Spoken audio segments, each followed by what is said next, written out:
सभी को नमस्कार। आज हम हिंदी साहित्य में पढ़ेंगे रामकुमार वर्मा द्वारा रचित हिंदी साहित्य का इतिहास, जिसका नाम है हिंदी साहित्य का आलोचनात्मक इतिहास 1938।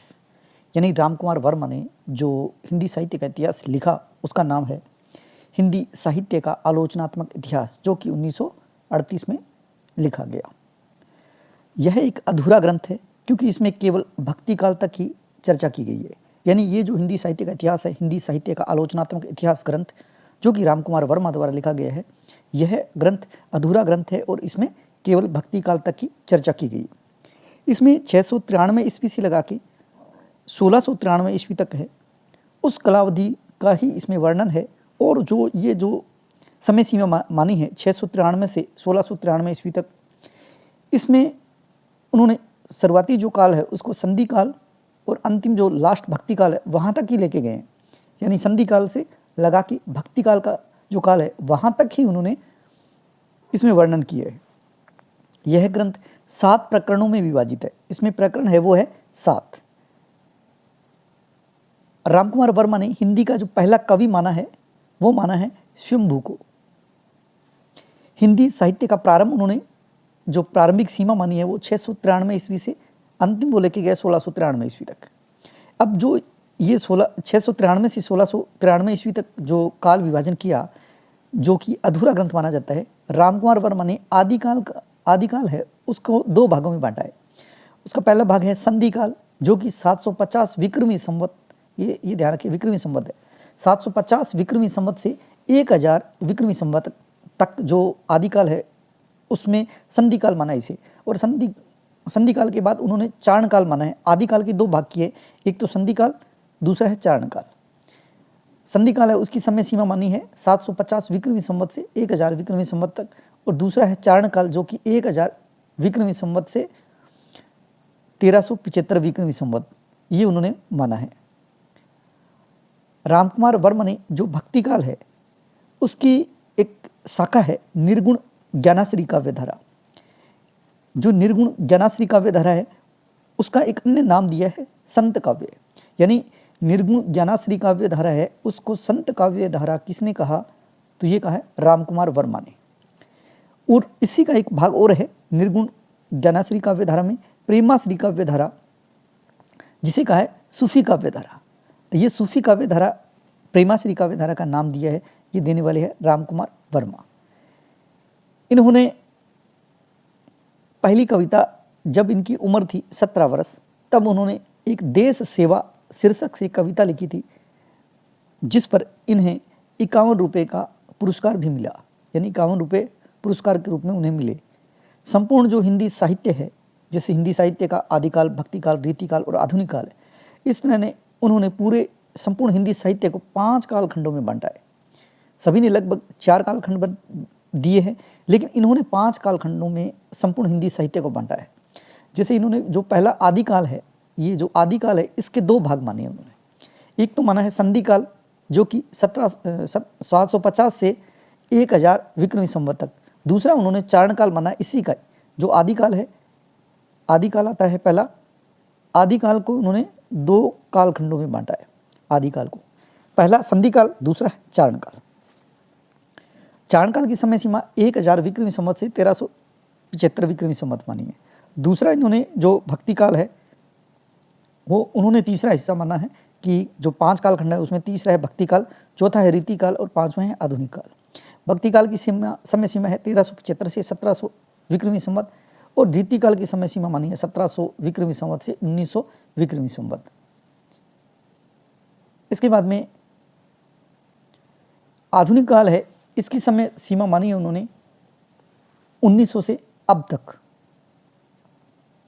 और रामकुमार वर्मा ने कई अन्य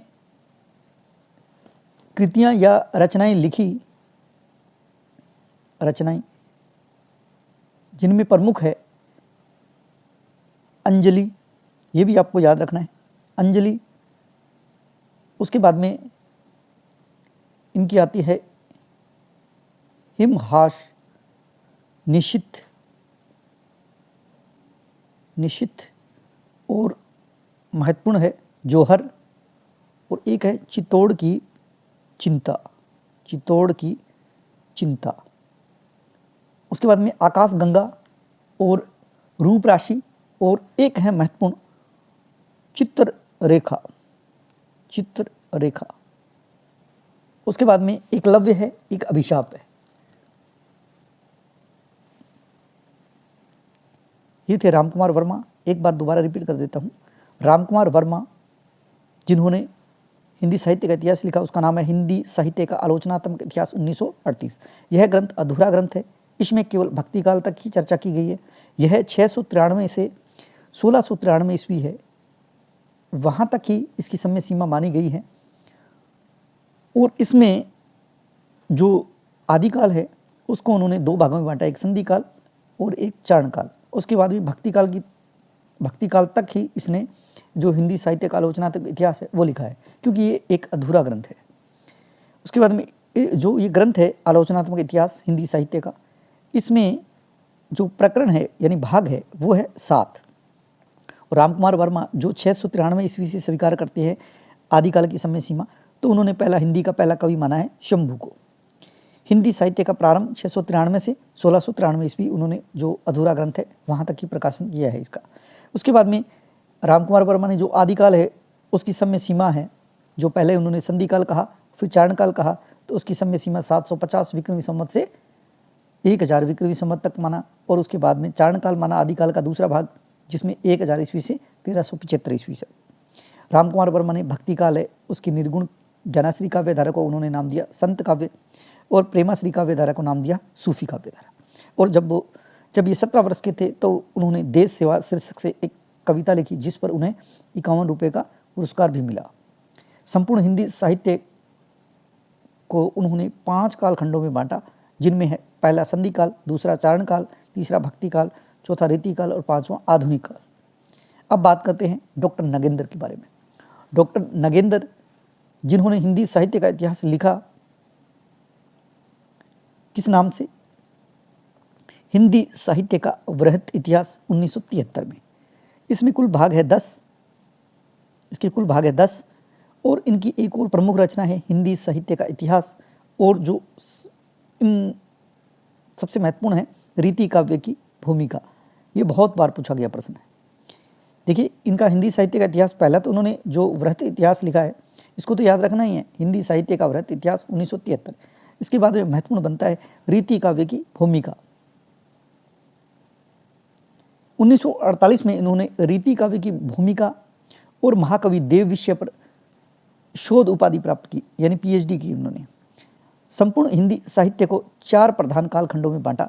ये आप सभी को पता है वो 4 कालखंड कौन कौन से हैं, जैसे आदिकाल है, बस समय सीमा है वो सभी ने अलग मानी है, 7वीं से 10वीं शताब्दी के बीच मानने वाले हैं डॉक्टर नगेंद्र। भक्ति काल 10वीं से 17वीं शताब्दी तक। तीसरा है रीति काल 1700 से 19वीं शताब्दी तक, और आधुनिक काल 1900 से अब तक।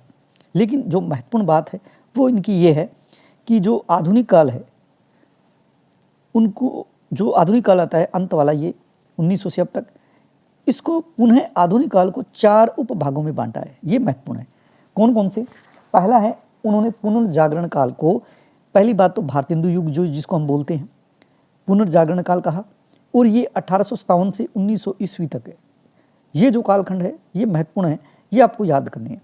फिर दूसरा है जागरण सुधार काल, जो द्विवेदी युग माना जाता है, वो 1900 से 1918 ईस्वी तक। फिर है छायावाद, जो कि 1918 से 1938 ईस्वी तक। उसके बाद में आता है छायावादोत्तर काल, जो 1938 से अब तक।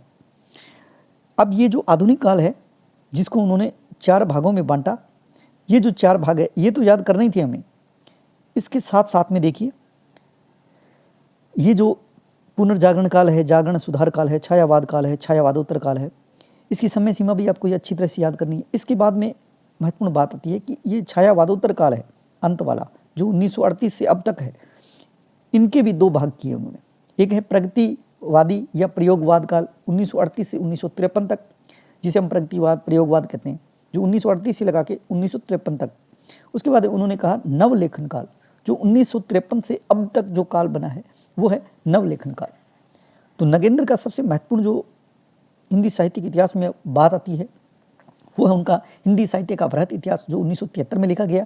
और जो 4 कालखंड है हिंदी साहित्य के वो सभी को पता है, आदिकाल, भक्तिकाल, रीतिकाल और आधुनिक काल। लेकिन आपको आधुनिक काल जो है उसके जो आगे 4 भाग है या उपभाग है वो याद करने हैं। पुनर्जागरण काल जिसको भारतेंदु युग कहते हैं 1857 से 1900, जागरण सुधार काल द्विवेदी युग यानी 1900 से 1918 ईस्वी तक, छायावाद काल 1918 से 1938 तक और छायावादोत्तर काल जो 1938 से अब तक माना जाता है, जिसके 2 भाग है। एक है प्रगति प्रयोग काल यानी 1938 से 1953 तक और नवलेखन काल 1953 से अब तक।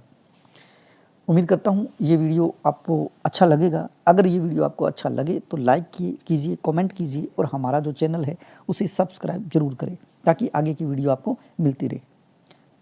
नेक्स्ट टॉपिक के साथ फिर मिलते हैं, तब तक के लिए स्वस्थ रहिए, मस्त रहिए। जय हिंद, जय भारत।